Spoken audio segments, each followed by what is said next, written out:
Olá, esta é a leitura do livro A Oração de Ana, de Dong Yulen. Que o Senhor abra os nossos olhos e ouvidos espirituais para que possamos entender tudo o que Ele quer nos ensinar através deste livro. Vamos lá. Prefácio. Este livro compõe-se de mensagens proferidas por Dong Yulen em março de 1994, na cidade de Cuiabá. Capítulo 1. A oração que mudou a história de Israel. Leitura bíblica 1 Samuel 1:10, 11 e 2, de 1 a 10.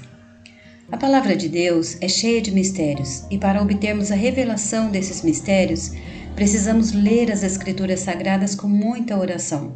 Todavia, em geral, a maioria dos leitores da Bíblia a leem superficialmente, de modo que muitos poucos conseguem ver além da palavra escrita.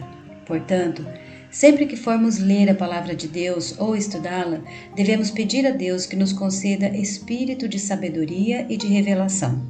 Efésios 1, de 16 a 17, para que assim Ele possa revelar-nos os seus mistérios. É desejo de Deus alimentar seu povo por intermédio da sua palavra revelada. Por isso, toda revelação concedida por Deus é alimento espiritual para nós.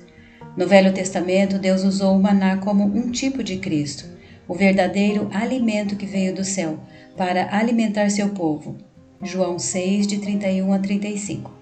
Primeiramente, o maná foi suprido por Deus aos filhos de Israel de maneira visível, nos 40 anos que peregrinaram no deserto. Este suprimento foi visto por todo o povo. Mas há outro aspecto do maná que pode ser visto apenas por algumas pessoas. O maná escondido, Apocalipse 2:17, assim chamado porque consistia em uma pequena porção colocada numa urna de ouro que ficava dentro da Arca da Aliança, que por sua vez era colocada dentro do Santo dos Santos. Quem quisesse ver este maná escondido teria de atravessar o véu, entrar no Santo dos Santos, remover a tampa da Arca da Aliança e abrir a urna de ouro que se encontrava no interior da arca. Se no Velho Testamento havia dois aspectos do maná, um visível e outro escondido, assim também hoje. Alguns, ao ler a Bíblia, apenas tocam o maná visível, isto é, a palavra escrita, enquanto outros conseguem tocar o maná escondido. Embora ambos aspectos representem o suprimento de Deus, o último indica a graça de provar uma porção mais especial, que está oculta através de cada palavra da Bíblia. Que todos possamos penetrar na revelação da palavra de Deus, porque isso certamente irá mudar a nossa vida. Agora vamos ver algo a respeito do primeiro livro de Samuel. O que está escondido nas palavras desse livro? Qual é a revelação que Deus quer nos dar? Qual é a chave que abre este livro, permitindo assim que entremos em suas revelações? O tema principal é, sem dúvida, a história de Samuel. Portanto, no início vemos como Samuel veio a existir. No capítulo 1, lemos a história dos pais de Samuel. Sua mãe Ana, por ser estéril, passou por várias tribulações e aflições. Seu sofrimento constrangeu-a a orar ao Senhor. E por causa de sua oração, Samuel foi gerado. Depois, ao orar novamente, ela mencionou que o Senhor daria força ao seu rei e exaltaria o poder do seu ungido. Quando Ana orou pela primeira vez, não havia possibilidade, humanamente falando, de que sua oração fosse respondida, pois era estéril. Ao orar pela segunda vez, nem ao menos se sonhava que haveria um rei em Israel. Vemos que, por meio da oração de uma mulher quebrantada, Deus não apenas mudou a história dela, como também mudou a história de Israel. Suas orações, portanto, são as chaves que abrem todo o livro de Samuel. Muitos princípios espirituais estão ocultos nessas duas orações de Ana registradas nos 2 primeiros capítulos deste livro, os quais têm muito a nos revelar sobre a vontade de Deus. A angústia de Ana. Ana era esposa de Eucana, um levita que morava nas regiões montanhosas de Efraim. Ana não podia gerar filhos, pois o Senhor a havia deixado estéril. Então, Eucana tomou por esposa outra mulher cujo nome era Penina. 1 Samuel 1, 1 e 2. Cremos que ele tenha feito isso não porque lhe faltasse amor por Ana, sua primeira esposa. Pelo contrário, vemos que Eucana a amava muito, ainda que ela não pudesse dar-lhe filhos. Foi-lhe necessário tomar outra esposa porque, entre o povo de Israel, ter uma descendência era crucial para manter e guardar a herança que cada família de cada tribo havia recebido ao chegar à terra de Canaã. Não havendo filhos, perdia-se a herança. Os levitas faziam parte da tribo que foi especialmente escolhida por Deus dentre as 12 tribos de Israel para servi-lo. E Deus havia ordenado aos filhos de Israel que dessem cidades aos levitas em que habitassem. Números 35, 2. Eucana e família moravam nas regiões montanhosas de Efraim e de ano em ano subiam a Siló, a fim de adorar e oferecer sacrifícios ao Senhor. Por um lado, ofereciam sacrifícios e, por outro, desfrutavam de tudo aquilo que Deus lhes havia preparado. Penina provavelmente se orgulhava pelo fato de ter gerado filhos para Eucana e talvez provocasse Ana, dizendo: "Eu posso gerar filhos para meu marido, mas você não." Provavelmente Penina a provocava porque se sentia enciumada ao ver a maneira como Eucana tratava Ana. Todas as vezes que iam a Siló, do sacrifício que oferecia, Eucana lhe dava porção simples, ao passo que para Ana dava porção dupla, pois a amava. 1 Samuel 1,5. Inconformada com isso, Penina a provocava excessivamente para irritá-la. Verso 6. Esta situação afligia o coração de Ana, que chorava e não comia. Ana se encontrava numa situação difícil, pois embora seu marido a amasse, o Senhor lhe havia cerrado a madre, e sua rival a desprezava ao máximo. Eucana, por sua vez, tentava consolá-la, dizendo: "Não te sou eu melhor do que 10 filhos?" Mas Ana ainda continuava triste, não comia e só pranteava. Verso 7. Vários versículos mostram a angústia que Ana sentia. Sua alma estava amargurada. Verso 10. Em seu espírito, ela estava atribulada. Versículo 15. Por isso, se encontrava excessivamente ansiosa e aflita. Versículo 16. Seu sofrimento atingiu um ponto tão insuportável que ela não teve outra saída a não ser ir à presença do Senhor. Por causa de toda essa situação dolorosa, Ana orou ao Senhor. Ana orou ao Senhor por causa dos próprios problemas. Levantou-se Ana e com amargura de alma orou ao Senhor e chorou abundantemente. E fez um voto dizendo: "Senhor dos exércitos, se benignamente atentares para a aflição da tua serva, e de mim te lembrares, e da tua serva te não esqueceres, e lhe deres um filho varão, ao Senhor o darei por todos os dias da sua vida, e sobre a sua cabeça não passará navalha." 1 Samuel 1, de 10 a 11. Podemos separar a oração de Ana em 3 partes. A primeira parte mostra a aflição e a amargura de Ana, que resultaram numa oração não tão espiritual. O seu desejo era ter um filho, pois sendo estéril sentia-se aflita e amargurada. E se tivesse um filho, não mais sofreria o desprezo e a provocação de Penina, sua rival. Vemos, portanto, que sua oração, no princípio, procurava resolver um problema pessoal. Não sabendo como resolver esse problema, nem como ser libertada de sua aflição e angústia, Ana orou ao Senhor. Apesar de estar orando por sua situação pessoal, a oração de Ana abriu caminho para que Deus agisse. Ana não se preocupou em saber se sua oração estava certa ou errada. Ela simplesmente orou. Isso nos mostra que muitas vezes temos certos conceitos, principalmente quanto ao que é uma oração espiritual. Certa vez, fui a uma reunião onde os irmãos ficaram invocando o nome do Senhor 1, 2, 3, 20 vezes, e nenhuma outra palavra foi dita. Então eu lhes disse: "Irmãos, invocar o nome do Senhor é muito bom, pois ao invocá-lo entramos no Espírito." 1 Coríntios 12, 3. Porém, se depois de invocarmos várias vezes nenhuma outra palavra for proferida, deixamos de desfrutar aquilo que o Senhor quer dar-nos naquela reunião. É como quando vamos a um restaurante. Primeiro desfrutamos do prato de entrada, depois então desfrutamos dos pratos principais. Se quando nos reunimos apenas invocamos o nome do Senhor, é como ir ao restaurante e ficar comendo o prato de entrada 1, 2, 3 vezes e não se importar com os pratos principais. Não fiquem pensando sobre o que orar, tampouco fiquem ensaiando como orar. Orem. Vejam o exemplo de Ana. Sua oração no início foi bastante simples. Senhor, olha para a aflição da tua serva, lembra-te de mim. Foi assim que Ana começou a orar. Por causa da herança.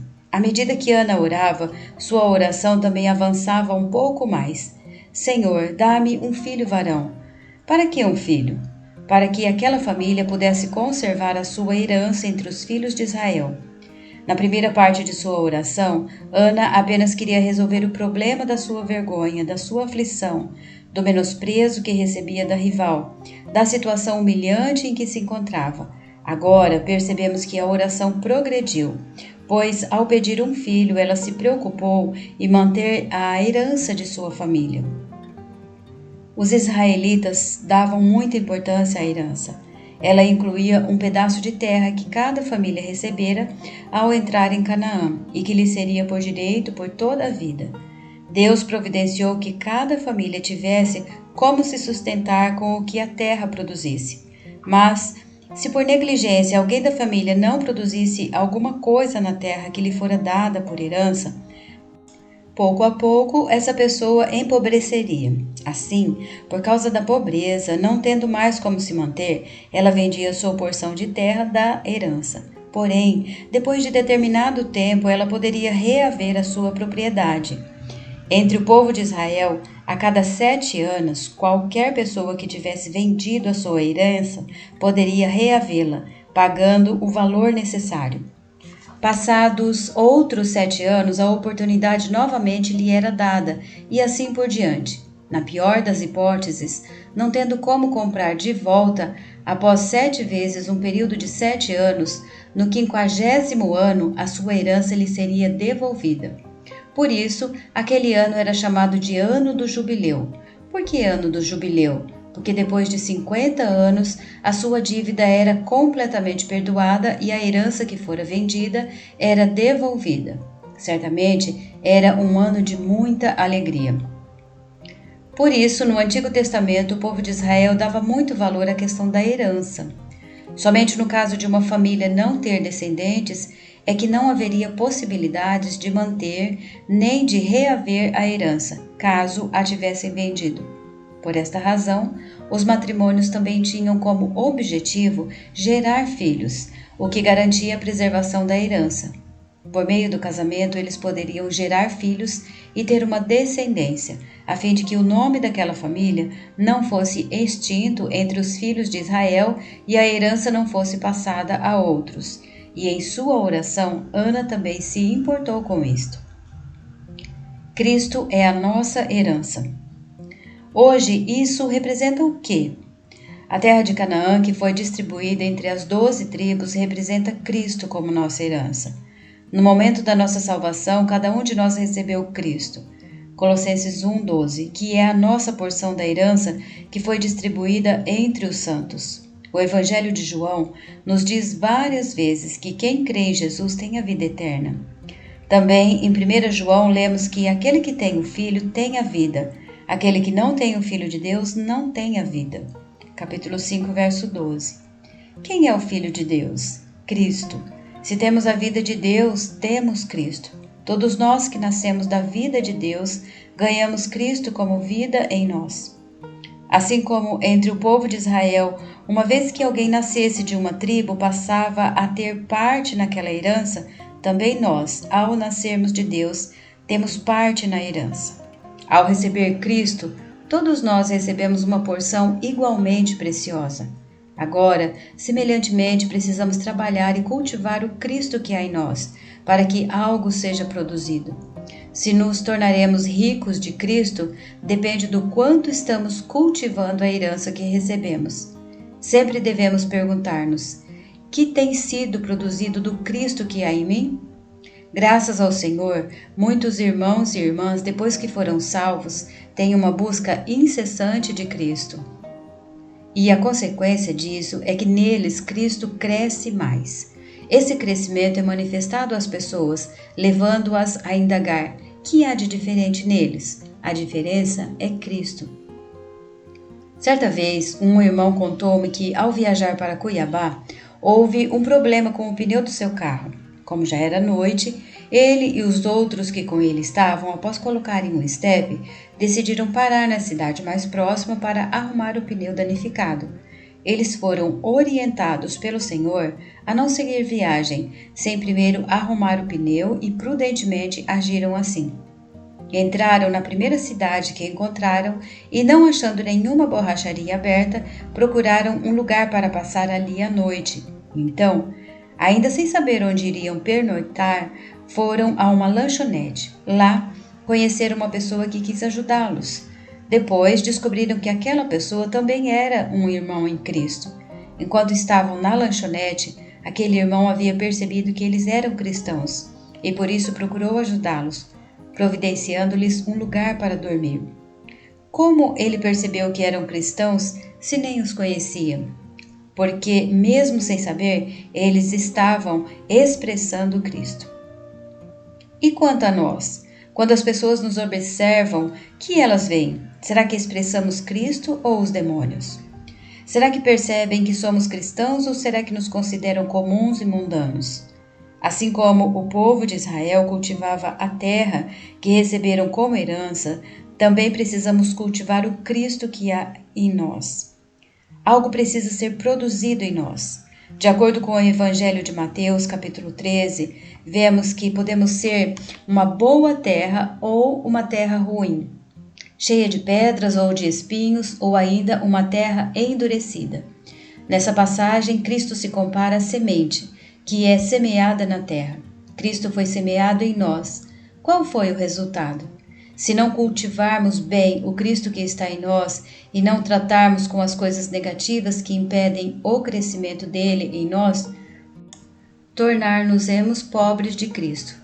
Não teremos nada que nos sustente nem o que oferecer aos outros. Em tal situação, enfraquecemos e somos levados a vender a nossa herança. Deixamos de nos reunir, não lemos mais a Bíblia nem oramos. Não são poucos os que se encontram assim. E quando outras pessoas ficam sabendo que tais são cristãos, até podem pensar: se isto é um cristão, eu não quero crer em Jesus. Podemos evitar que isso aconteça conosco, tão somente cultivando bem a vida de Cristo que está em nós. Que todos nós, a quem foi dada tão rica herança, sejamos como a boa terra que produz a 30, a 60 e a 100 por um, para a glória de Deus. Por causa da necessidade do Senhor. Em sua oração, Ana, a princípio, buscava uma solução para sua necessidade particular, livrar-se da vergonha de não ter filhos.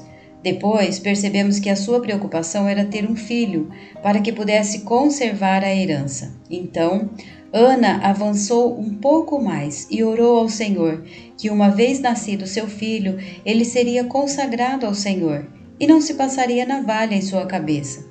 Na terceira parte de sua oração, Ana fez um voto: se me deres um filho varão, ao Senhor o darei por todos os dias da sua vida, e sobre a sua cabeça não passará navalha.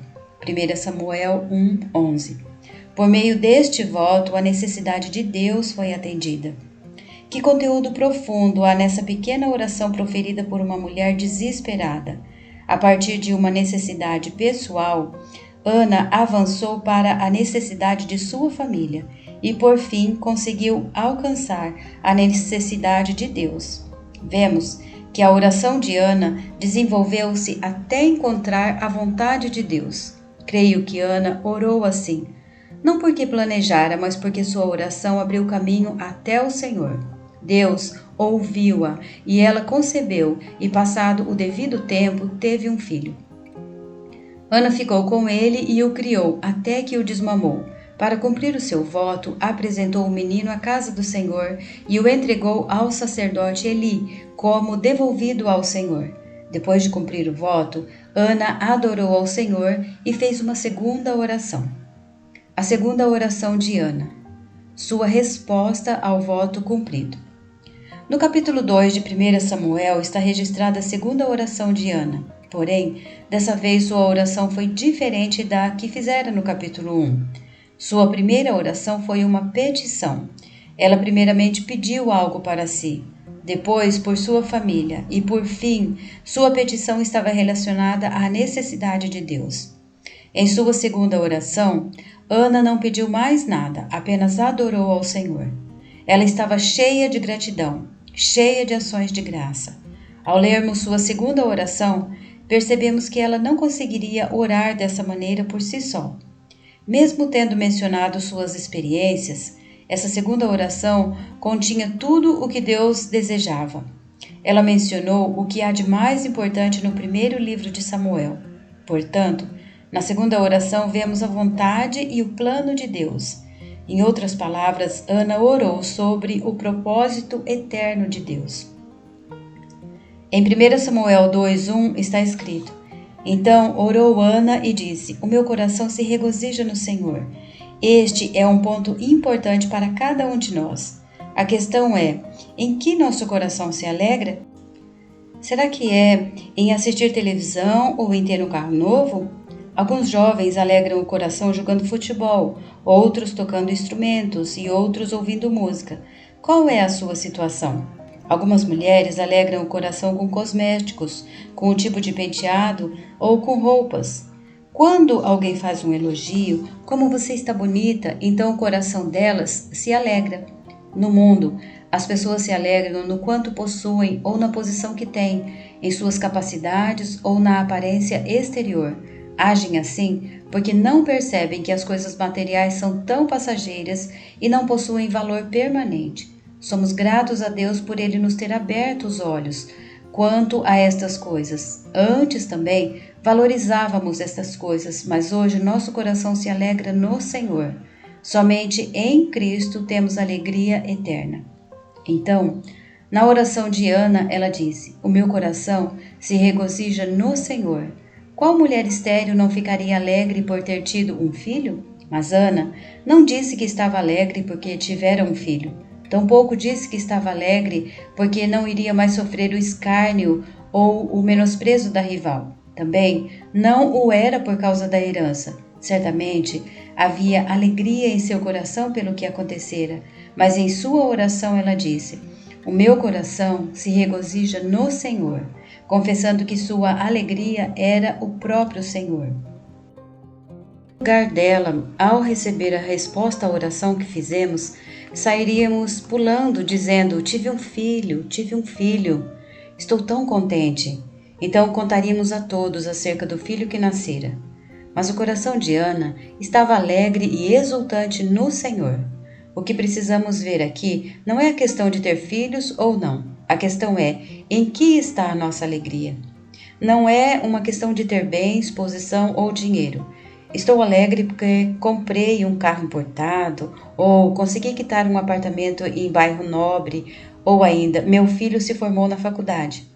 A alegria de Ana estava no Senhor. Se não fosse o Senhor, não haveria filho.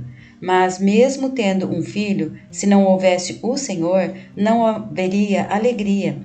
Semelhantemente, você pode ter carro importado, apartamento quitado ou um filho recém-formado. Porém, a sua alegria não deve estar nessas coisas. Sua alegria deve estar em Deus. Tenha certeza de que, se sua alegria não estiver em Deus, em pouco tempo todas essas coisas já não mais lhe serão motivo de alegria. É melhor ser como Ana. O meu coração se regozija no Senhor. Então Ana disse: A minha força está exaltada no Senhor. Em outras palavras, se o Senhor não me exaltasse, eu não teria força. A nossa força vem do Senhor.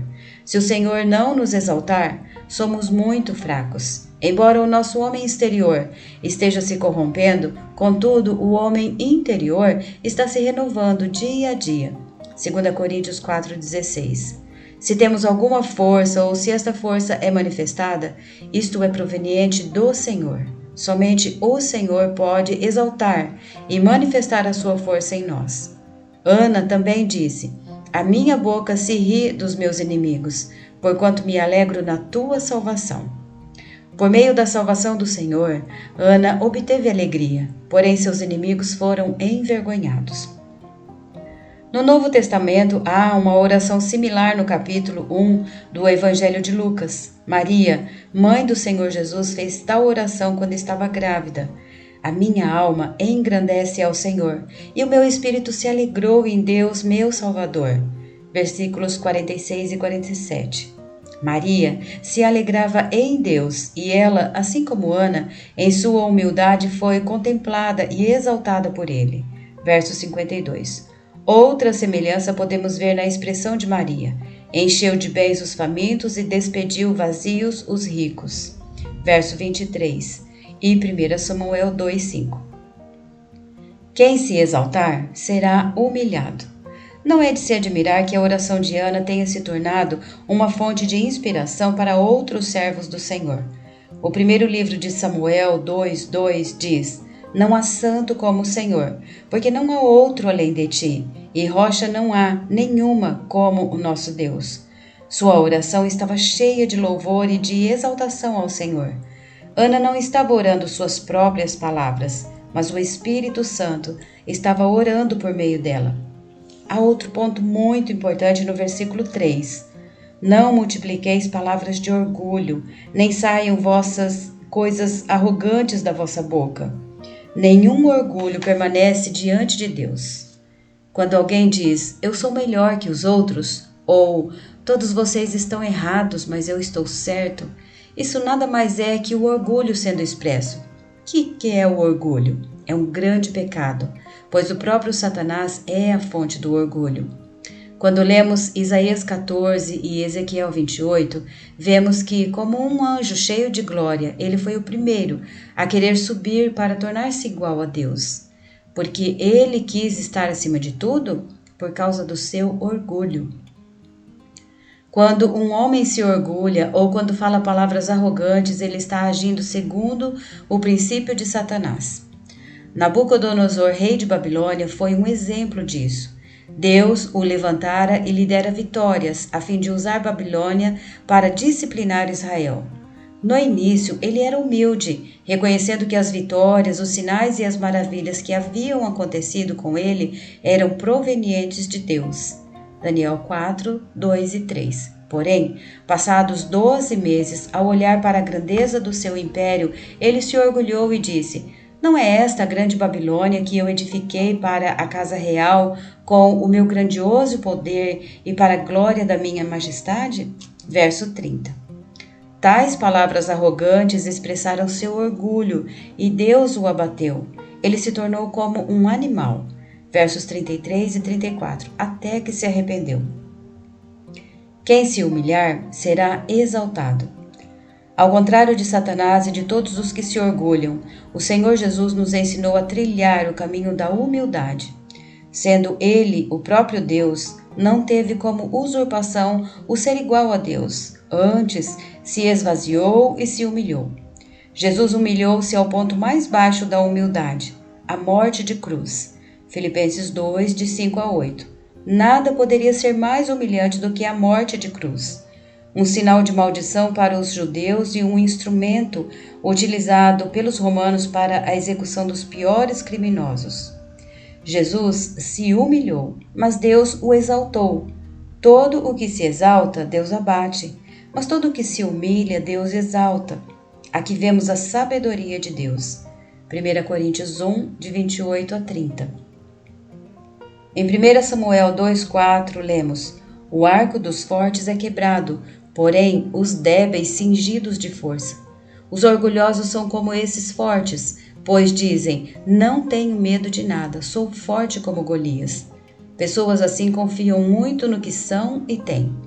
Eu tenho um capacete, uma armadura e, além disso, tenho um escudo e armas grandes e pesadas. Que é isto comparado à força do Senhor? Por isso, o pequeno Davi, ao enfrentar o gigante Golias, disse: Tu vens contra mim com espada e com lança e com escudo. Eu, porém, vou contra ti em nome do Senhor dos Exércitos, o Deus dos exércitos de Israel. Davi confiava e dependia do Senhor. Não adianta armadura, capacete ou arco. Se você confia na sua força e no seu arco, saiba que Deus quebra o arco dos fortes. Porém, os débeis são cingidos de força. Ana orou segundo a vontade de Deus, e cada palavra em sua oração foi guiada pelo Espírito Santo. Os que antes eram fartos, hoje se alugam por pão, mas os que andavam famintos não sofrem mais fome. Até a estéril tem 7 filhos, e a que tinha muitos filhos perde o vigor. O Senhor é o que tira a vida e a dá, faz descer à sepultura e faz subir. 1 Samuel 2, 5 e 6. Isso mostra que tudo depende de Deus e não do nosso próprio esforço. Diante de Deus, o que o homem consegue fazer ou o que possui não tem valor. Mas a quem se considera fraco e faminto, Deus dará forças, levantará e alimentará. O Senhor empobrece e enriquece, abaixa e também exalta. Levanta o pobre do pó e desde o monturo exalta o necessitado para o fazer assentar entre os príncipes, para o fazer herdar o trono de glória. Porque do Senhor são as colunas da terra, e assentou sobre elas o mundo. Versos 7 e 8. O humilde é levantado por Deus, mesmo que esteja no pó ou no monturo. Deus é quem o exalta para o fazer assentar entre os príncipes. Deus pode exaltar os mais desprezíveis à posição de maior honra. Ele guarda os pés dos seus santos, porém os perversos emudecem nas trevas da morte. Porque o homem não prevalece pela força. Os que contendem com o Senhor são quebrantados. O Senhor julga as extremidades da terra, dá força ao seu rei e exalta o poder do seu ungido. Versos 9 e 10. A oração de Ana estava tão misturada com a vontade de Deus que ela mencionou o rei, o ungido do Senhor. Mas nessa época, em Israel, nem se pensava em rei. Por que então, em sua oração, o rei foi mencionado? Será que ela conseguiu tirar essa frase da sua rica imaginação? Nada disso. Quando ela estava orando, o Espírito Santo dirigiu suas palavras. E por isso, podemos dizer que Cristo orou na sua oração. Aleluia! Esta foi a oração de Ana. Por meio de sua oração, nós temos a chave que abre o primeiro livro de Samuel. Qual é o assunto principal deste livro? Este livro relata o estabelecimento em Israel de um rei que seria ungido por Samuel. Antes havia apenas sacerdotes e juízes em Israel. Não havia rei. Foi a partir de Samuel que se deu início à realeza na nação de Israel. Deus abençoa os humildes. E quem seria o rei de Israel? De onde viria ele? A oração de Ana nos responde: o rei viria do mais humilde. Verso 8. Um pobre é levantado, um necessitado é exaltado para assentar-se entre os príncipes e para herdar o trono de glória. Quem é este? Por conhecermos um pouco da história de Davi, sabemos que, por um lado, isso se refere ao rei Davi, que quando jovem era desprezado como se fosse um pobre no pó ou um necessitado no monturo. Porém, depois o próprio Deus o exaltou. Por fim, Davi foi honrado e exaltado sobre todos os nomes de reis da terra. Por outro lado, isso diz respeito a Cristo. Cristo humilhou-se ao máximo, porém Deus o exaltou sobremaneira. Vemos, portanto, pela oração de Ana, que o rei seria alguém humilde, exaltado pelo Senhor. Aqui ganhamos mais uma lição de vida. Jamais devemos ensoberbecer-nos, pois quando o orgulho toma conta de nós, satisfazemos Satanás, a fonte do orgulho. Quando estudamos o livro de Jó, vimos quão difícil foi para Jó ver e reconhecer que era orgulhoso. Nos vários capítulos, Jó manifestou 2 características principais dos orgulhosos: argumentos e justificativas. Mas no final do livro, Jó se humilhou. Foi preciso o próprio Deus vir falar-lhe para que ele tratasse com a origem de seu orgulho. Assim que percebeu que havia falado palavras sem entendimento, ele se arrependeu e Deus pôde abençoá-lo. Nos 2 capítulos que antecedem o arrependimento de Jó, Deus descreve 2 grandes animais como sendo o símbolo do orgulho, que ele chamou de o rei dos animais orgulhosos. Somente quando Jó viu que tão horríveis animais representam o seu ego é que ele se arrependeu profundamente, a ponto de abominar-se. O resultado vemos no capítulo 42. Deus abençoou Jó e lhe deu porção dobrada da bênção. Se não tratamos com o orgulho, não há como Deus abençoar-nos. Com a história do primeiro rei de Israel, Saul, conforme o registro de 1 Samuel, também aprendemos muito sobre orgulho e humildade. No início, apesar de ter uma bela aparência e de se destacar entre todos por causa de sua altura, Saul era bastante humilde. Ele reconhecia que não era digno de nada por pertencer à menor das tribos de Israel, Benjamim, e por ser membro da menor família da tribo de Benjamim. 1 Samuel 9, 21. Visto que era assim tão humilde, ele foi colocado numa posição de honra por Samuel. Verso 22. E recebeu uma porção especial na presença dos convidados de Samuel. Depois, Samuel ungiu e o Espírito de Deus se apossou dele. Mesmo assim, Saul não se orgulhou ao responder à pergunta do tio sobre seu encontro com Samuel, nem lhe contou nada a respeito do reino. Outros fatos revelam a humilde inicial de Saul. Ao ser escolhido para ser rei de Israel, Saul se escondeu entre a bagagem. 1 Samuel 10, 22. Depois, ao ser desprezado pelos filhos de Belial, que disseram: "Como poderá este salvar-nos?", Saul se fez de surdo. A estes mesmos, depois, quando lhe foi dada a oportunidade, não quis matar. Versos 12 e 13. Mas, assim como Nabucodonosor, Saul por fim se orgulhou e passou a usar a autoridade que lhe foi confiada para manter seu domínio sobre Israel. Saul não confiou no Senhor e, com medo de ser derrotado na luta contra os filisteus, fez algo que ofendeu a Deus. Saul não guardou a palavra do Senhor, antes agiu precipitada e neciamente. 1 Samuel 13, de 8 a 14. Como resultado, o seu reino não foi confirmado, mas passou para um homem segundo o coração de Deus, Davi. Davi, humilhado pelos homens, exaltado por Deus. Davi era bastante humilde e era um pastor que desde pequeno aprendeu a apacentar ovelhas. Quando Samuel foi enviado por Deus à casa de Jessé, com o propósito de escolher um de seus filhos para ungí-lo, Davi nem mesmo foi chamado para participar daquele encontro. Jessé chamou seus outros filhos e apresentou-os a Samuel, sendo que o primeiro deles, Eliabe, era forte, alto e nobre. Samuel pensou: esse deve ser o rei a quem Deus escolheu. Porém, quando ia ungí-lo, o Senhor lhe disse: não é este. Não olhe para a aparência do homem, porque Deus não olha a aparência, Deus olha o coração. Que grande lição! Deus não vê o exterior, portanto, não se importa com a aparência do homem. Ele atenta para o coração do homem. Disso, aprendemos que o nosso Deus olha o interior do homem, tanto que o próprio Senhor Jesus não tinha beleza exterior. Quando começou a trabalhar em seu ministério nesta terra, com 30 anos, aos olhos das pessoas, ele era alguém que parecia ter 50 anos. Jó 8, 56. Jesus não tinha formosura em sua aparência. Pelo contrário, a sua aparência era como a raiz de uma terra seca. Isaías 53, 2. Então fez passar Jessé a seus 7 filhos, um a um, diante de Samuel, mas nenhum deles Deus escolheu. Samuel deve ter pensado: Deus está brincando comigo. Eu vim aqui para ungir um dos filhos de Jessé.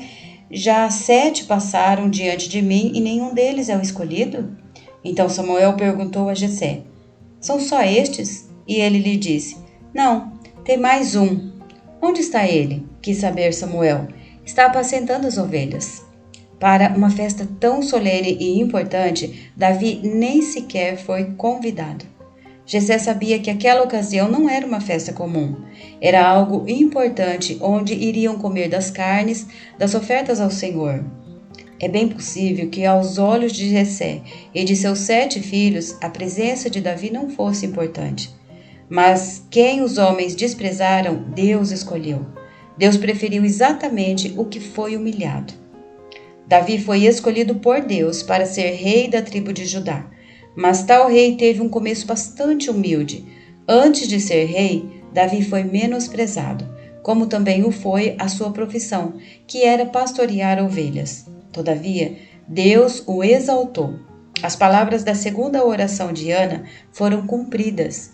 Deus dá força ao seu rei e exalta o poder do seu ungido. A escolha de Deus fez o pastor Davi tornar-se rei Davi, o leão de Judá. Como rei, ele obteve muita honra e muita glória. Quem o exaltou tanto assim? Deus exaltou o humilde Davi. Por isso, Davi prefigura o Senhor Jesus. Apocalipse 5:5 diz que Jesus é o leão da tribo de Judá, a raiz de Davi. O Senhor Jesus é o descendente de Davi. Vemos dois qualificativos sobre a mesma pessoa, o leão da tribo de Judá e a raiz de Davi. O leão de Judá é o próprio Davi. Gênesis 49:9 diz que Judá é leãozinho, e no versículo 10 diz que o cetro não se arredará de Judá, nem o bastão de entre os seus pés. O cetro representa a honra e o bastão representa a autoridade, e quem usa essas coisas eram os reis.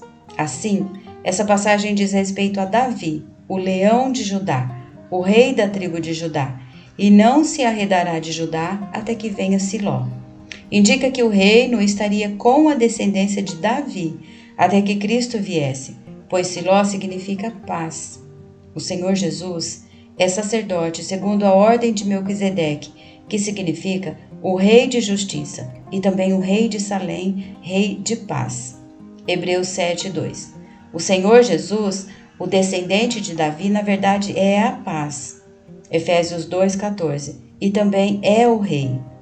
Antes de ser leão, isto é, antes de ser rei exaltado com honra e glória, que era Davi? Ele era um pastor de ovelhas, alguém menosprezado assim como um jumento. Por isso Gênesis 49:11 diz: Ele amarrará o seu jumentinho à vide. Como rei, Davi é um leão, mas antes de ser rei Davi, era um jumentinho. Isso nos indica que ele era humilde. Davi era como um pobre que do pó foi levantado por Deus, e como um necessitado que foi exaltado por Deus desde o monturo. 1 Samuel 2:8. Davi foi tal pessoa, desprezado como um jumentinho, porém foi exaltado até a posição de um rei.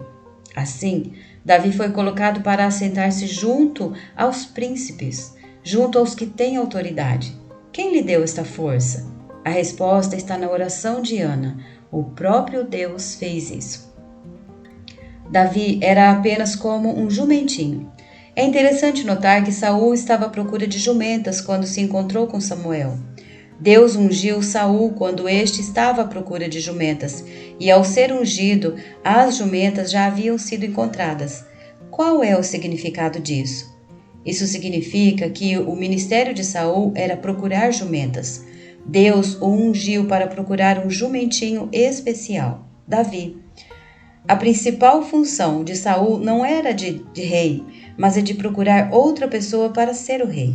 Por isso, ao ser ungido, as jumentas já haviam sido encontradas. Deus já achara Davi. Uma vez que Davi fora achado, Saul deveria retirar-se. Mas Saul não fez isso. Sabendo que Davi ia ser rei, qual foi sua atitude? Saul procurou matar Davi. Naquela época, entre os animais de montaria, o mais nobre era o mulo e o mais humilde o jumento. Estes animais representavam para eles o que para nós hoje representam, respectivamente, um carro Mercedes-Benz e um Fusquinha. Entre os animais que eram tão utilizados como meio de transporte, os cavalos de Faraó eram os mais famosos nas guerras. Os camelos eram os mais rápidos e os mulos eram os mais pomposos, os mais nobres e utilizados pelos reis. Em 2 Samuel, Absalão, um dos filhos de Davi, que se rebelou contra ele, estava montado em um mulo quando morreu. Absalão estava numa posição real e os reis montavam em mulos quando saíam para a guerra. Se Absalão estivesse num jumento, com certeza sua vida teria sido preservada. Segundo o registro bíblico, Absalão tinha uma cabeleira muito longa e pesada. Ao entrar no bosque de Efraim, montado num animal alto como o mulo, seus cabelos prenderam-se nos ramos de uma árvore.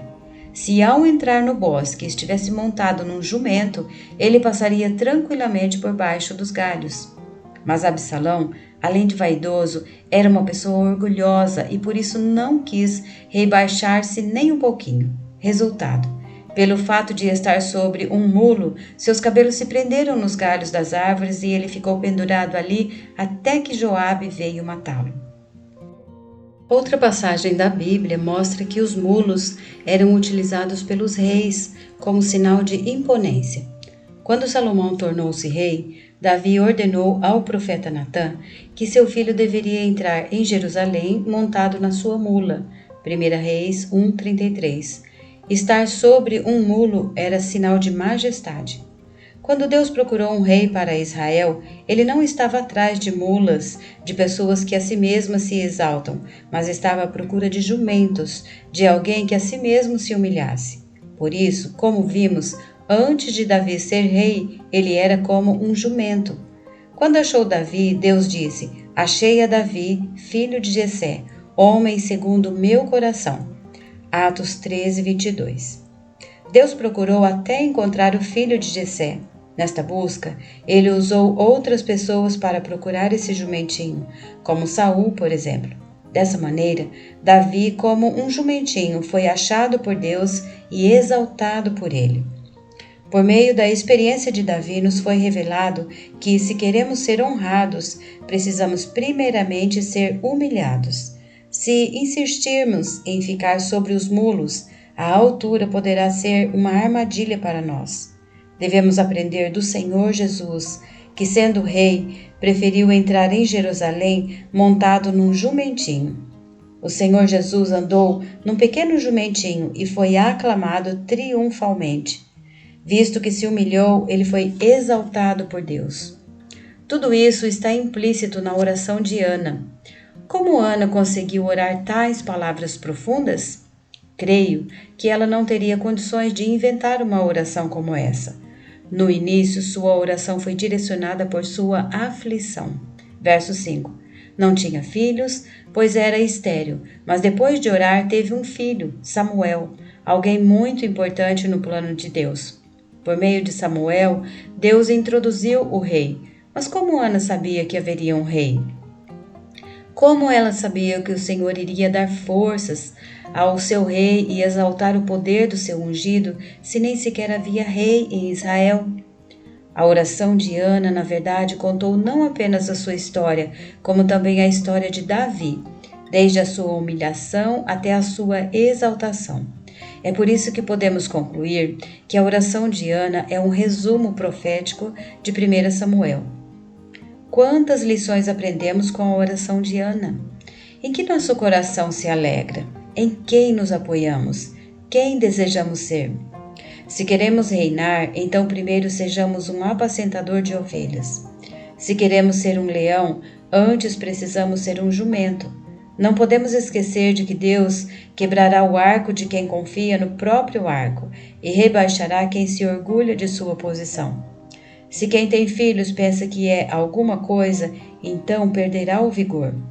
Os que se sentem autossuficientes e dizem, eu tenho um bom emprego, e se orgulham pelo que conseguiram, por fim se alugarão por pão. Precisamos reconhecer que o que temos vem de Deus.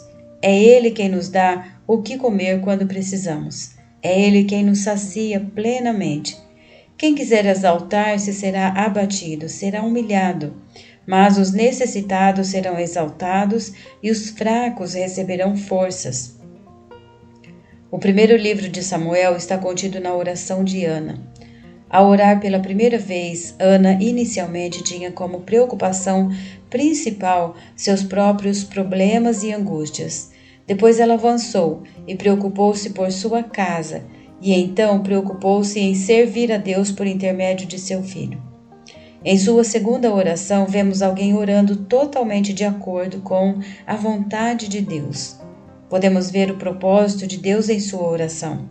estabelecer aqui na terra um reino onde Cristo, tipificado por Davi, é o rei.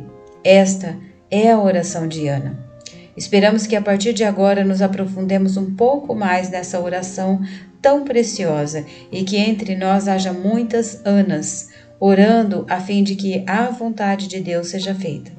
Que Deus tenha misericórdia de nós. Se orarmos como Ana orou, Ele nos abrirá um caminho, mudará a nossa situação e estabelecerá o seu reino entre nós. Capítulo 2. A importância da oração. Leitura bíblica. 1 Samuel 1, 3 e capítulo 9 a 18. Êxodo 30, do 34 ao 37. Vimos como a oração de Ana avançou passo a passo até penetrar totalmente na vontade de Deus. Todos nós também podemos ter esse tipo de experiência.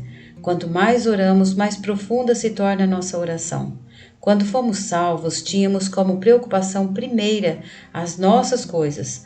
Por isso, nossas orações eram somente petições ao Senhor. Senhor, eu preciso disso. Senhor, dá-me aquilo. Pouco a pouco, porém, nossa vida foi amadurecendo e começamos a orar também pela necessidade dos outros. Podemos até mesmo dizer que a nossa oração progrediu. Perseveramos e continuamos a orar mais, até que um dia penetramos na vontade de Deus. O resultado de tal oração foi uma consagração forte e definida, e oferecemos nossos corpos por sacrifício vivo, santo e agradável ao Senhor. A partir de então, nossas orações já não eram apenas para o nosso próprio proveito, mas passaram a ter como objetivo principal a edificação da igreja. Além disso, nos consagramos totalmente para servir ao Senhor. Ao tocarmos na vontade de Deus, nossas orações se tornaram cheias de ações de graça e de louvor. Ana fora a Siló, cidade onde estava o tabernáculo, oferecer sacrifícios ao Senhor, na época em que Eli e seus filhos estavam oficiando como sacerdotes. Então, um dia, após ter comido e bebido, levantou-se e, com amargura de alma, fez a primeira oração. 1 Samuel 1, 9 e 10. Ela estava muito triste e, por isso, demorou-se muito no orar perante o Senhor. Verso 12. Naquela época, somente os sacerdotes podiam entrar no templo. É provável que Ana, por não poder entrar no interior do templo, tenha feito sua oração do lado de fora, perto de onde Eli estava, assentado numa cadeira. Verso 9. Eli, o sacerdote, já estava velho e sua condição espiritual também não estava boa. Várias vezes é mencionado que ele estava sentado, denotando uma situação anormal.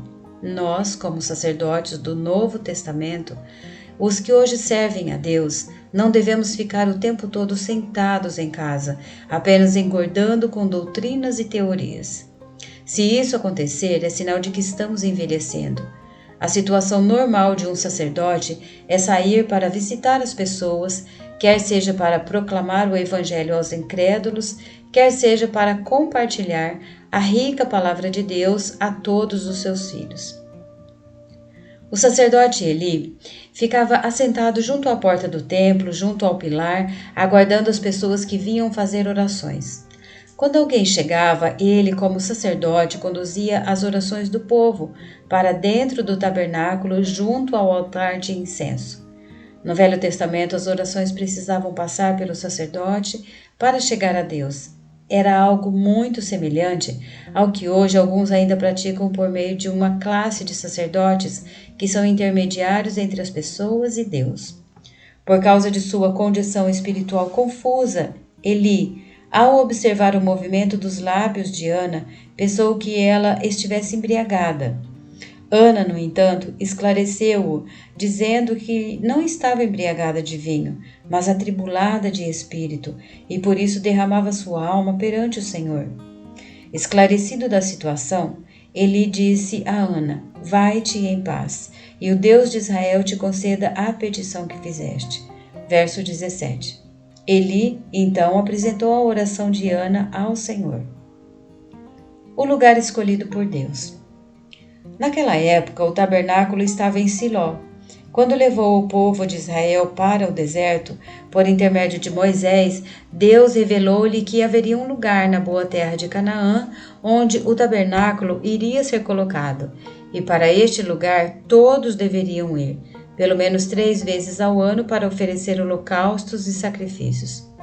Este lugar deveria ser um fator de unidade dos israelitas, pois seria ali o lugar de habitação de Deus.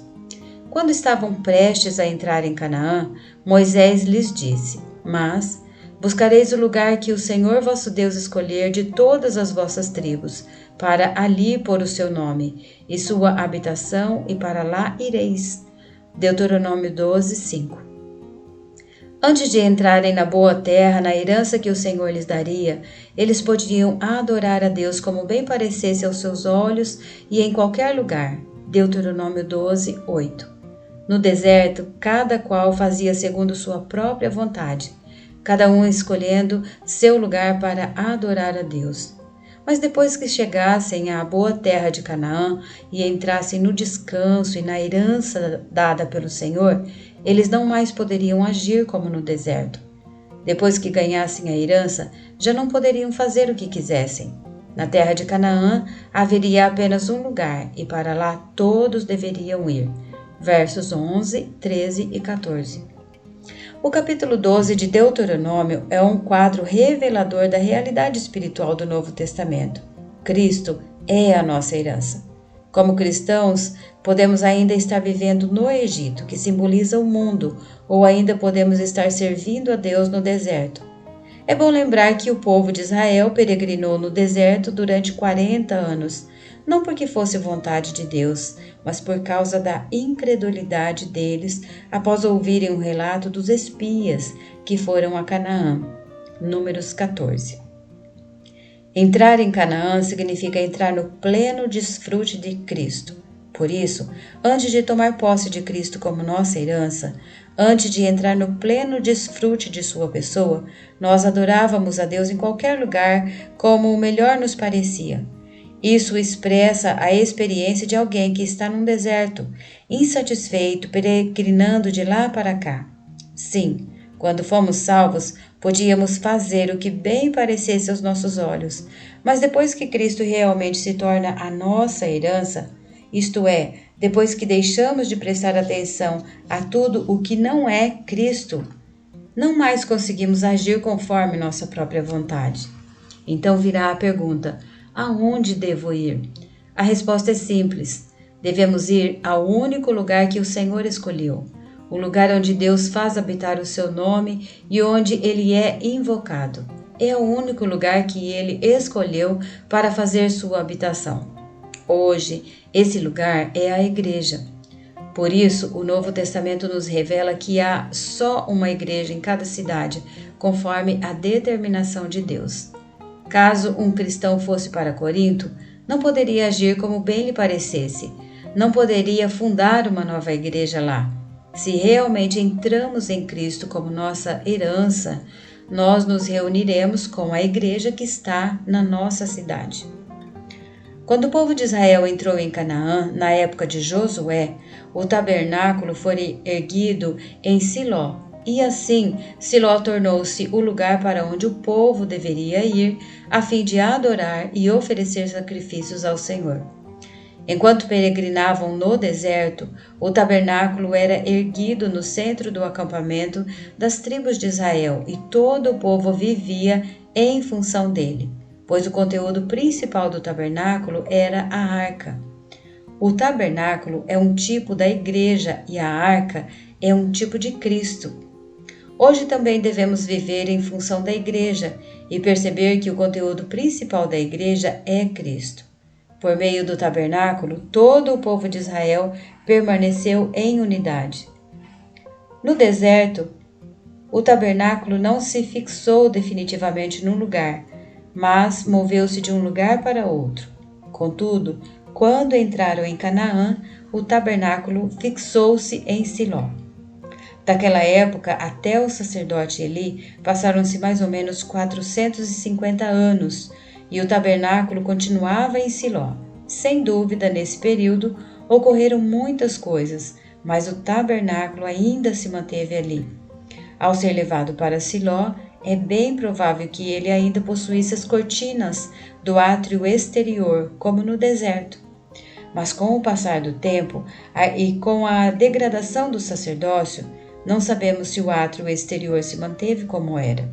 No deserto não havia moradia em volta do tabernáculo, mas há um registro de que em Siló Samuel morava no templo, contudo não sabemos onde.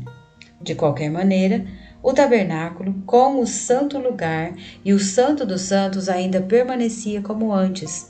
Sendo assim, em tipologia, ele deve ter entrado no santo lugar e ali, junto ao altar de incenso, apresentado a oração de Ana. O tabernáculo.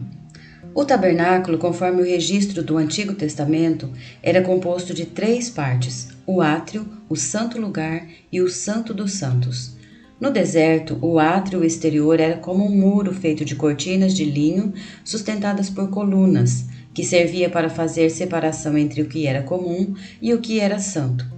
No interior do átrio havia o tabernáculo propriamente dito, algo parecido a uma cabana retangular, que possuía 2 compartimentos, o santo lugar e, mais interiormente, o santo dos santos. Na entrada do santo lugar, à frente do tabernáculo, havia um véu, que era chamado de primeiro véu. Depois, entre o santo lugar e o santo dos santos, havia uma separação, o segundo véu.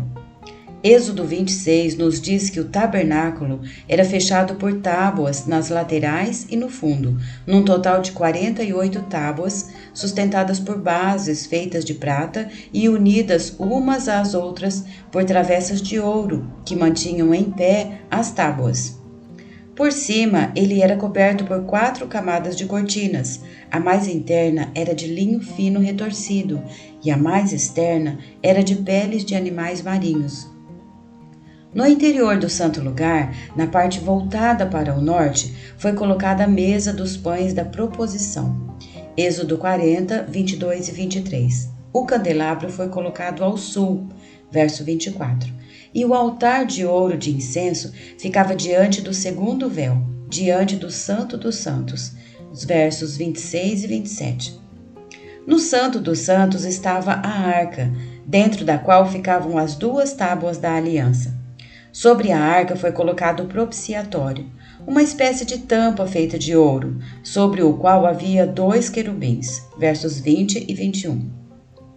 No santo lugar, somente os sacerdotes podiam entrar, e no santo dos santos, somente o sumo sacerdote. Nós, que estamos no Novo Testamento, possuímos a realidade do lugar de habitação de Deus, pois hoje somos a realidade do templo de Deus. Que é a arca? A arca representa Cristo. E onde Cristo está hoje? Ele está no nosso espírito.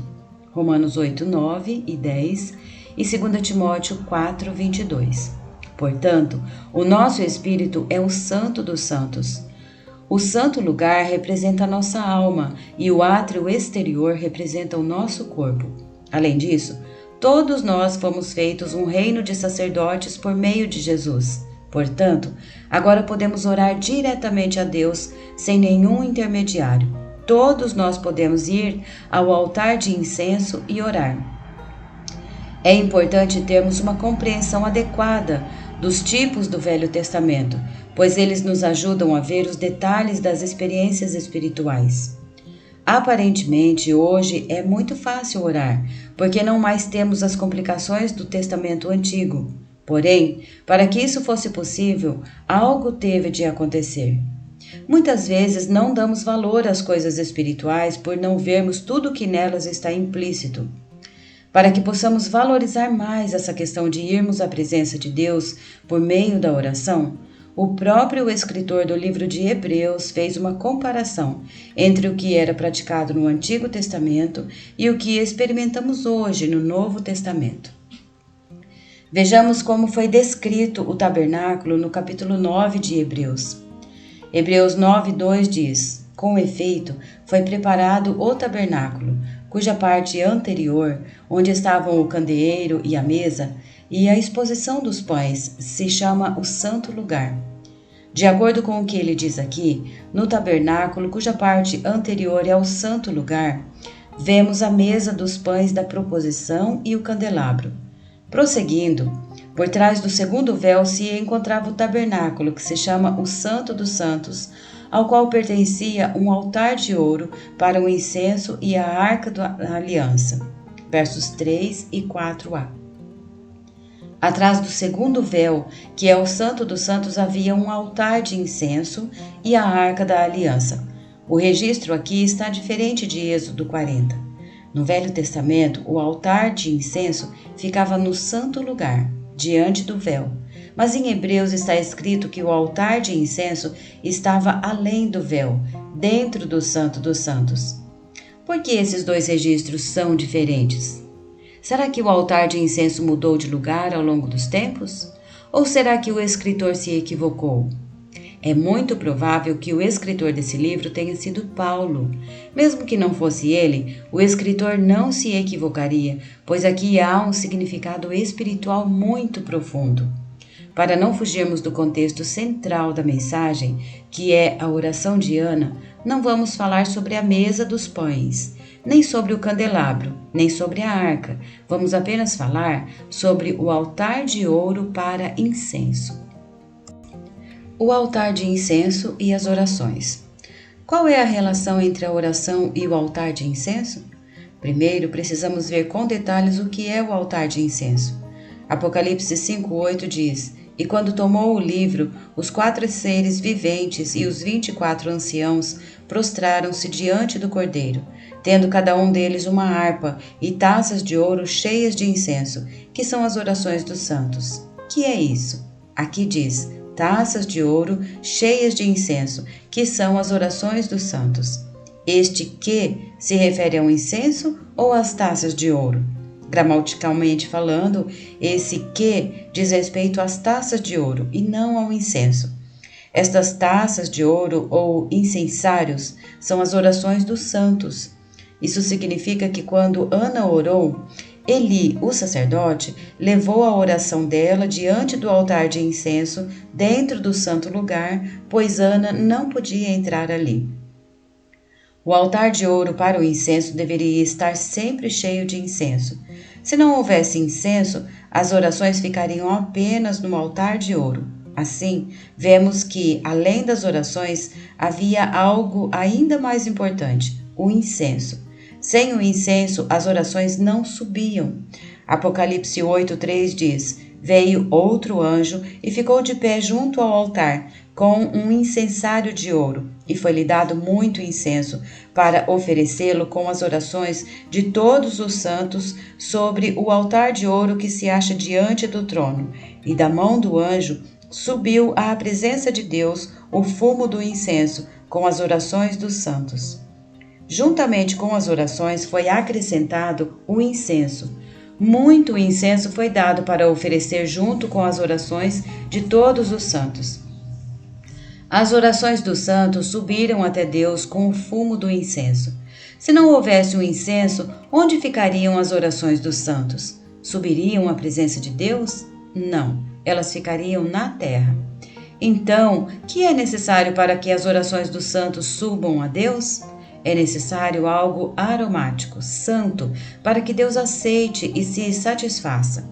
Era essa a função do incenso. Numa situação normal, Eli apresentava diante do altar as orações das pessoas. Então, ele acrescenta o incenso àquela oração. E o incenso era queimado e a oração subia com o fumo do incenso e chegava até Deus. Quanto mais incenso era acrescido, mais fumo subia. Então, isso mostra-nos que todas as orações precisam ser acrescidas de incenso. Por que a oração de Ana progrediu passo a passo? Porque cada vez que ela orava, mais incenso era acrescentado. Primeiramente, ela orou pedindo ao Senhor um filho para o seu próprio benefício, por causa de sua amargura e aflição. Então, um pouco de incenso foi acrescentado. Ela continuou a orar e orou por causa da herança.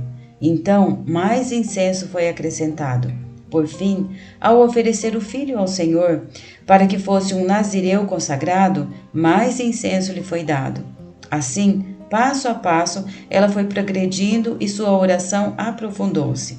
Quanto mais orava, mais incenso, até que, ao orar pela segunda vez, sua oração se tornou cheia de incenso. Dessa maneira, com as orações saturadas de incenso, Deus não apenas aceitou a sua segunda oração, como também por meio dela ele pôde manifestar o seu desejo. Portanto, as taças de ouro se referem às orações. E o incenso? O incenso é Cristo. Por que podemos afirmar que o incenso é Cristo? Romanos 8:26 nos aclara que também o Espírito, semelhantemente, nos assiste em nossa fraqueza, porque não sabemos orar como convém. Mas o mesmo Espírito intercede por nós, sobremaneira, com gemidos inexprimíveis. Por não sabermos orar como convém, o próprio Espírito intercede por nós, isto é, ele faz com que nossas orações sejam aceitas diante de Deus. Quem é o Espírito? O Senhor é o Espírito. 2 Coríntios 3:17. O Senhor Jesus se tornou o Espírito que dá vida. 1 Coríntios 15:45b. Então, Romanos 8:27 completa. E aquele que sonda os corações sabe qual é a mente do Espírito, porque segundo a vontade de Deus é que ele intercede pelos santos. Em nossas experiências percebemos que Cristo, espiritualmente falando, é de fato o incenso. É só por meio dele que nossas orações são aceitas.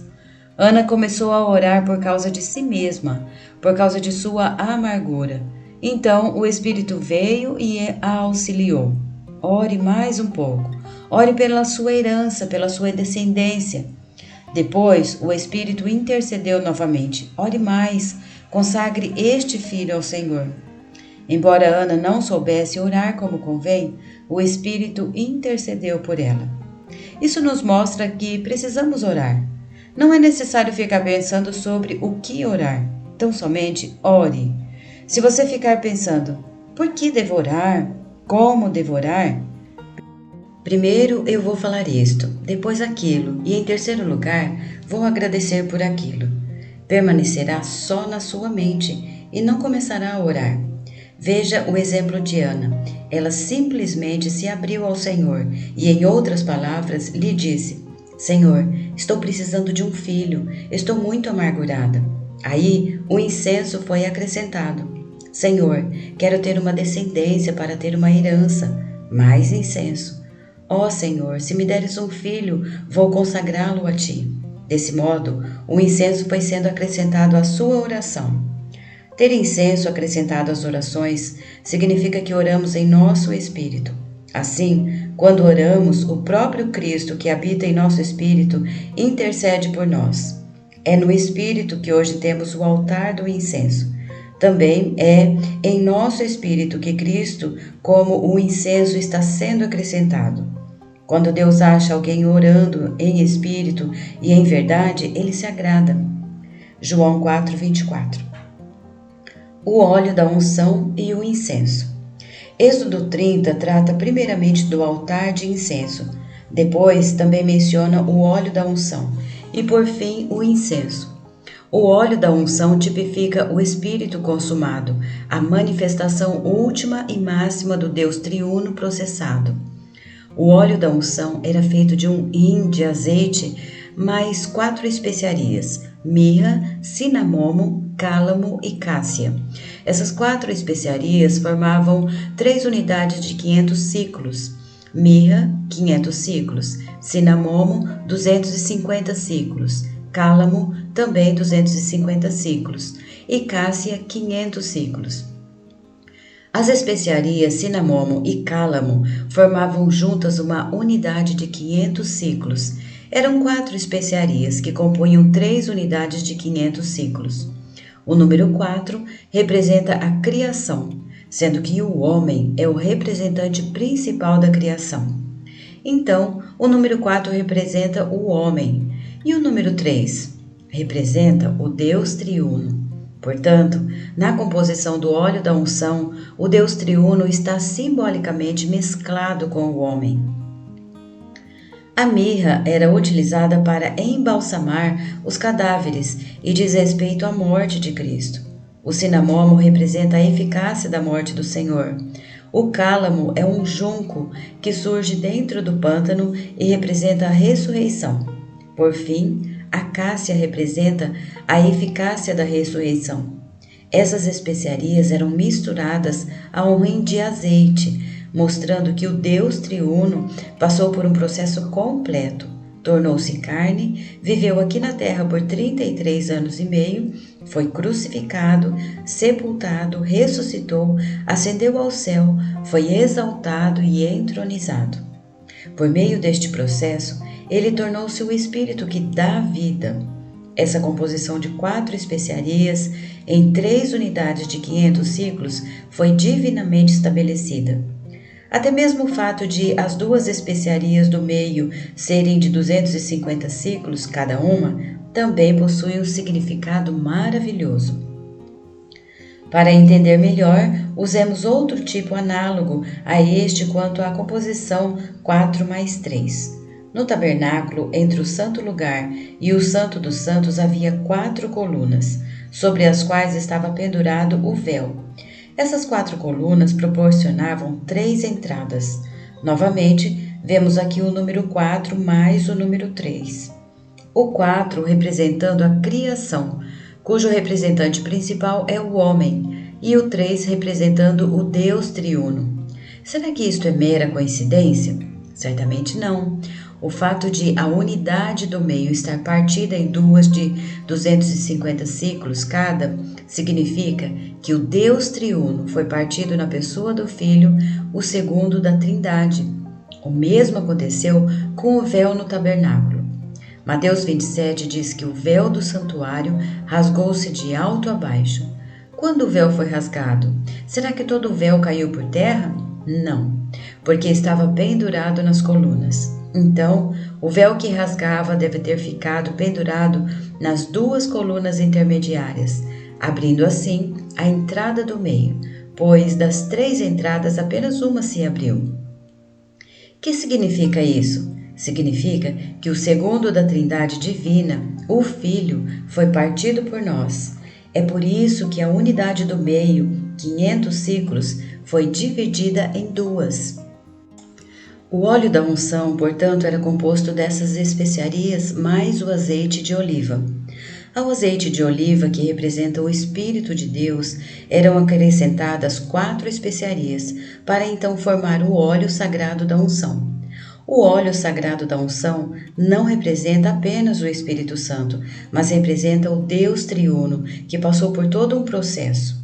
Aquele que tinha a natureza divina acrescentou a si a natureza humana. Viveu nesta terra uma vida humana cheia de sofrimentos, morreu, foi sepultado e por fim ressuscitou. Então, ele foi entronizado e glorificado, consumando-se finalmente como o Espírito. João 7,39, para ser a realidade do óleo sagrado da unção. Por meio deste Espírito composto, tudo o que Cristo é, fez, alcançou, obteve e cumpriu torna-se disponível a todos os que o recebem. Quanto à composição do incenso sagrado, Êxodo 30, de 34 a 35 diz: Disse mais o Senhor a Moisés: Toma substâncias odoríferas, estoraque, onixa e gálbano, estes aromatas com um incenso puro, cada um de igual peso, e disto farás incenso, perfume segundo a arte do perfumista, temperado com sal, puro e santo. As substâncias usadas para fazer o incenso aromático eram diferentes das que eram utilizadas para fazer o óleo da unção. Aqui temos 3 substâncias odoríferas. Uma chama-se estoraque, outra onixa e a outra gálbano. Estoraque é um derivado da mirra, portanto uma substância vegetal. Onixa é um pó derivado de uma espécie de caramujo que vive numa concha, e o gálbano era um derivado vegetal, utilizado para ressaltar o odor das outras 2 substâncias. Portanto, o incenso era uma composição de substâncias provenientes da vida animal e da vida vegetal. O incenso, então, é o extrato da vida animal, onixa, com a vida vegetal, estoraque, cujo aroma é ressaltado pelo gálbano. Por isso, além dessas substâncias aromáticas, foi acrescentado o incenso puro, que representa a ressurreição. O incenso, portanto, representa Cristo, aquele que tem tanto a natureza divina quanto a humana. Tal Cristo morreu e ressuscitou, e assim, para Deus, ele é como o incenso aromático. Sem a ressurreição de Cristo, tudo o que ele é e fez não teria sentido para nós. 1 Coríntios 15, 17. A ressurreição de Cristo é a prova de que Deus aceitou a obra do Senhor na cruz. O estoraque é um produto derivado de alguma transformação que a mirra passou. O nixa também é um derivado de um caramujo que foi moído e reduzido a pó. A mirra era usada para embalsamar os cadáveres e a onixa era uma substância odorífera para o incenso. Assim, quando o incenso era queimado, junto com ele subia o aroma dessas substâncias, as quais eram ressaltadas pelo gálbano. Tais substâncias indicam o mesclar de Deus com o homem e também dizem respeito à morte de Cristo. O que Cristo é e o que ele fez subiram como aroma agradável a Deus por meio da sua ressurreição. Se o Senhor Jesus apenas tivesse morrido, nenhum de nós seria aceito por Deus. Mas como ele ressuscitou, então nós também ressuscitamos com ele.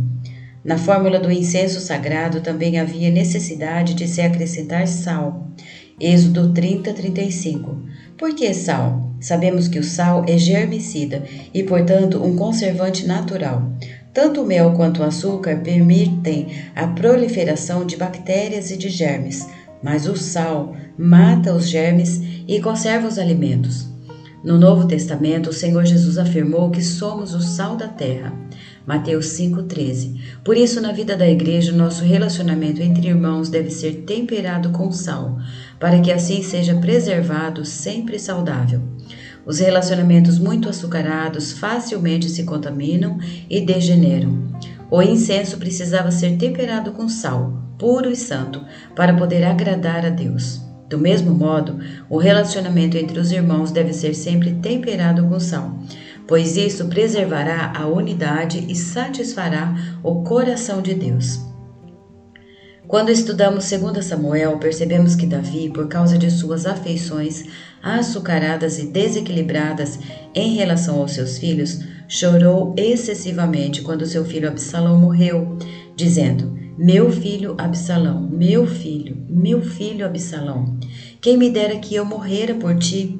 2 Samuel 18:33. Joabe, general do exército de Davi, ao vê-lo naquele estado, o repreendeu, pois como se sentiriam seus soldados e todo o povo ao ver Davi pranteando seu filho descontroladamente? Absalão queria matar Davi, e agora que o exército dele fora derrotado e os inimigos mortos, Davi deveria alegrar-se com o povo.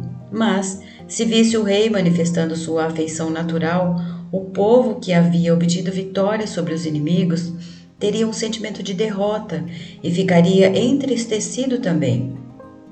Isso demonstra que o excesso de afeição natural de Davi para com seu filho foi prejudicial. É muito provável que, se Davi tivesse acrescentado sal ao seu relacionamento com o filho, Absalão não teria sido tão rebelde como foi. A importância da oração. Depois que analisamos cada um dos componentes do incenso sagrado, podemos compreender por que é tão importante a oração. O incenso precisa ser acrescentado para agradar a Deus. E o incenso só pode ser acrescentado quando oramos. Por isso, não importa como você ora, o importante é que ore. A princípio, Ana foi orar apenas para que seu problema fosse resolvido. Porém, à medida que orava, o incenso era acrescentado e sua oração alcançou as profundezas de Deus, por isso lemos que ela se demorou perante o Senhor. 1 Samuel 1:12. Em Mateus 6, de 5 a 13, o Senhor Jesus nos ensina como orar. Tu, porém, quando orares, entra no teu quarto e, fechada a porta, orarás a teu Pai que está em secreto. E teu Pai que vem em secreto te recompensará. E orando, não useis de vãs repetições como os gentios, porque presumem que pelo seu muito falar serão ouvidos. Não vos assemelheis, pois, a eles, porque Deus, o vosso Pai, sabe o de que tendes necessidade antes que lhe o peçais. Versos 5 a 8. Isso diz respeito à nossa atitude ao orar, sempre em secreto diante do Senhor. E qual deve ser o conteúdo da nossa oração? Em primeiro lugar, o nome do Pai deve ser santificado. Santificado seja o teu nome. Verso 9. Deus é santo e devemos santificar o seu nome. Em seguida, devemos pedir pelo seu reino. Venha o teu reino. Verso 10a. Onde está o Pai? Está nos céus. Todavia, ele deseja estabelecer o reino dos céus aqui na terra. No Velho Testamento, o reino de Israel era a manifestação do reino de Deus na terra. E hoje? Hoje a igreja deve manifestar o reino de Deus na terra. Cientes disso, devemos pedir-lhe: faça-se a tua vontade, assim na terra como no céu. Verso 10b. Nos céus já é feita a vontade de Deus, mas e na terra? Durante muito tempo, Deus não teve como fazer a sua vontade na terra. Agora, porém, há um lugar na terra onde a vontade divina pode ser feita: a igreja. Tudo o que temos de fazer é permitir que a vontade de Deus seja feita entre nós. Portanto, a primeira parte desta oração é nos mostrado o propósito de Deus quanto ao seu nome, reino e vontade. E na segunda parte da oração vemos que devemos orar pelas nossas necessidades, porém, sem nos preocupar com o dia de amanhã. Isso indica que devemos viver pela fé diariamente. Verso 11. Na terceira parte desta oração, vemos que devemos cuidar das nossas fraquezas diante de Deus e do nosso relacionamento com as pessoas. Verso 12. Em quarto lugar, também devemos pedir a Deus que nos livre do maligno e de todo mal que procede dele. Por fim, devemos render a Deus o poder e a majestade, segundo os quais ele pode exercer o seu poder para expressar a sua glória. Assim, esta oração é o padrão que o Senhor nos deixou. Acreditamos firmemente que esta é a oração do desejo eterno de Deus de cumprir o seu plano. Por isso, sempre procuramos orar segundo este padrão. Contudo, se por acaso ao nosso lado estiver alguém orando sem seguir esse modelo, não devemos criticar, tampouco devemos ficar analisando se a oração é espiritual ou não. O importante é que todos se aproximem de Deus para orar, e assim Ele mesmo acrescentará incenso às orações que, por fim, alcançarão a vontade divina. Em Mateus 6, o Senhor Jesus ensinou-nos como orar.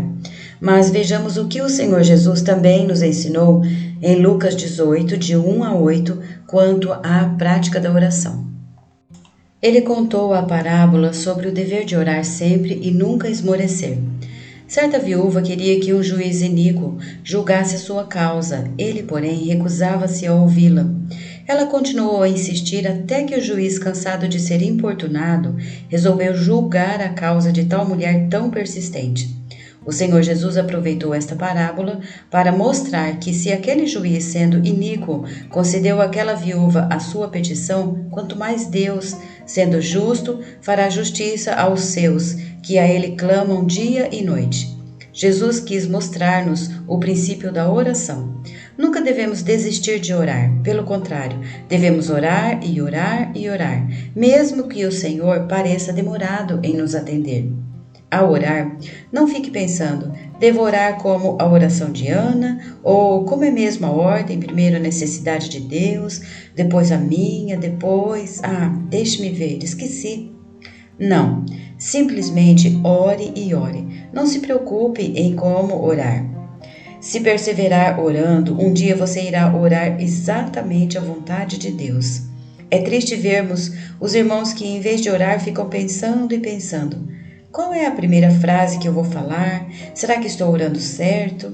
Se é assim que você ora, isso indica que você está diante do altar do incenso, porém, nenhum incenso está sendo acrescentado. Repito novamente, o importante é orar.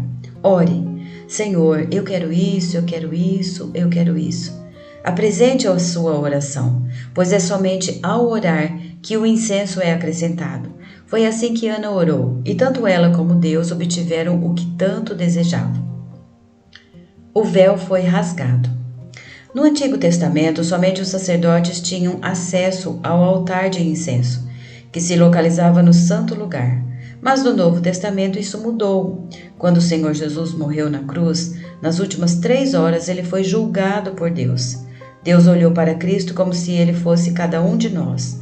Não olhou para Cristo como se fosse o Filho, mas como se fosse um pecador, assim como nós.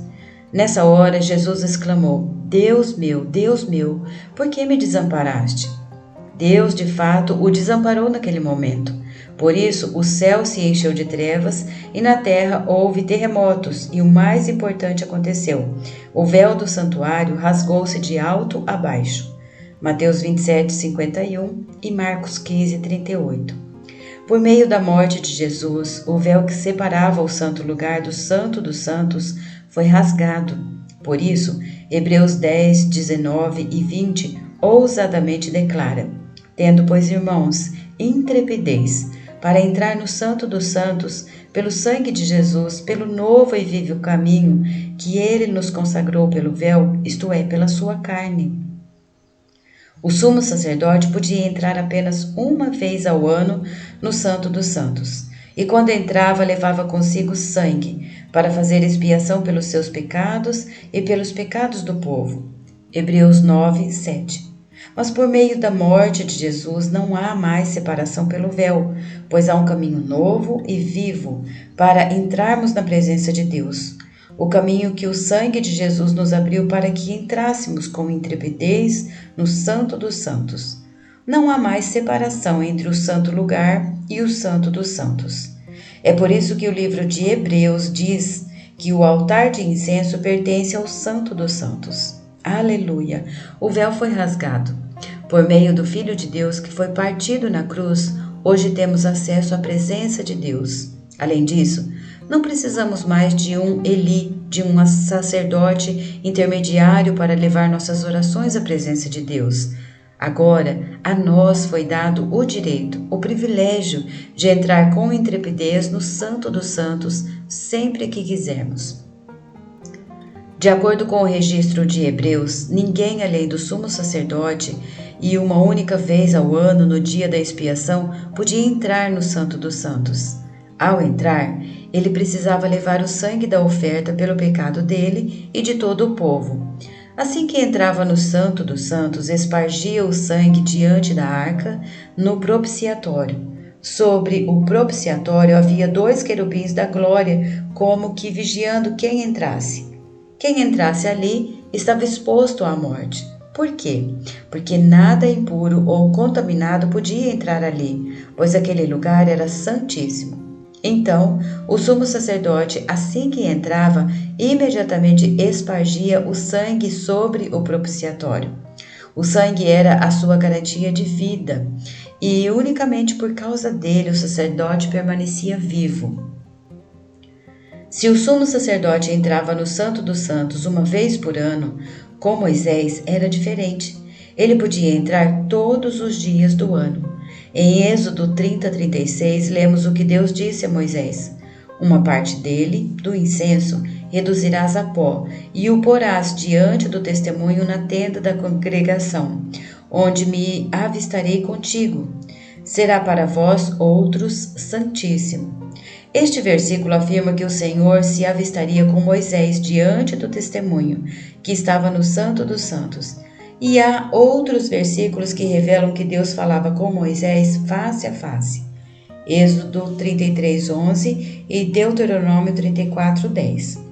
Se Moisés não entrasse no Santo dos Santos, como Deus falaria com ele? Êxodo 25:22 diz: Ali, onde estava o testemunho, conforme o verso 21, virei a ti, e de cima do propiciatório, do meio dos 2 querubins que estão sobre a arca do testemunho, falarei contigo acerca de tudo o que eu te ordenar para os filhos de Israel. Moisés era alguém que tinha livre acesso ao Santo dos Santos. Deus aparecia a ele e lhe falava tudo o que necessitava falar ao povo de Israel. E Moisés lhe falava tudo sobre o povo. O apóstolo. Agora pergunto, se Moisés não era sumo sacerdote, por que ele tinha esse privilégio? Qual era a sua posição no Antigo Testamento? Moisés podia servir a Deus porque era um levita, mas não era sacerdote nem sumo sacerdote. Então, qual era a posição de Moisés? Hebreus 3, de 1 a 2 nos explica: Por isso, santos irmãos, que participais da vocação celestial, considerai atentamente o apóstolo e sumo sacerdote da nossa confissão, Jesus, o qual é fiel àquele que o constituiu, como também o era Moisés em toda a casa de Deus. De acordo com estes versículos, quem é Jesus? Jesus é o apóstolo. De acordo com o texto, Moisés também era um apóstolo. Ser um apóstolo não é uma questão de hierarquia, mas de ser enviado por Deus para fazer o que Ele quer.